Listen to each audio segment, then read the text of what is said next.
হজরত আবু দারদা রাদিয়াল্লাহু তাআলা আনহু হইতে বর্ণিত, আবু দারদা বলেন,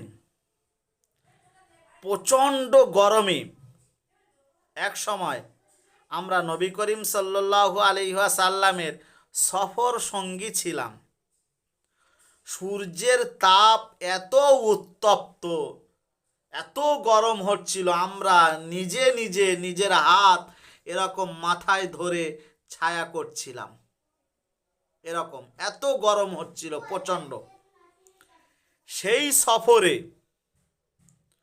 শুধুমাত্র নবী করিম সাল্লাল্লাহু আলাইহি ওয়াসাল্লাম ও ইবনে রাওয়াহা রাদিয়াল্লাহু তাআলা আনহু ছাড়া আমরা কেউ রোজা রাখিনি। রাওয়াহা রাদিয়াল্লাহু তাআলা আনহু রোজা রেখেছিলেন, আর নবী করিম সাল্লাল্লাহু আলাইহি ওয়াসাল্লাম রোজা রেখেছিলেন। মানে সফরে এত গরম পড়েছিল। এর দ্বারাই উপলব্ধি করা যায়, আমরা যদি সফর করি, প্রচণ্ড যদি গরম হয়, কষ্ট হয়, তাহলে রোজা রমজান মাসে ভাঙতে পারবেন। রোজা কিন্তু মাপ নয়, মনে রাখবেন, ভাঙতে পারবেন। তবে পরের কাজা আদায় করে দিতে হবে, কাফফারা নয়, কাজা আদায় করে দিতে হবে।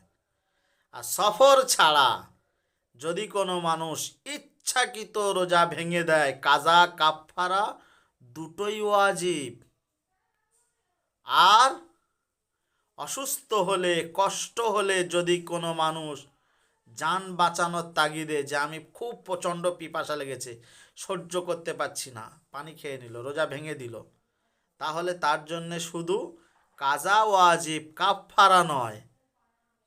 আর যদি কেউ ভুলে খেয়ে ফেলে, ভুল করে পানি খেয়ে ফেললো, ভুল করে খাবার খেয়ে ফেললো, তারপর জেনে গেল যে আমি রোজা অবস্থায় আছি, সেক্ষেত্রে কিন্তু তিনি আর খাবেন না।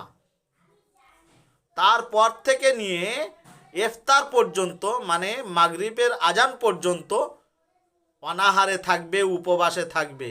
কেননা ভুলে যে খাদ্যটা খাওয়া হয়েছে, ওটা আল্লাহর তরফ থেকেই, আল্লাহ ওকে পানাহার করিয়েছেন, ও পানাহার করেনি, অতএব ওই রোজাটা তার সম্পূর্ণ হয়ে যাবে।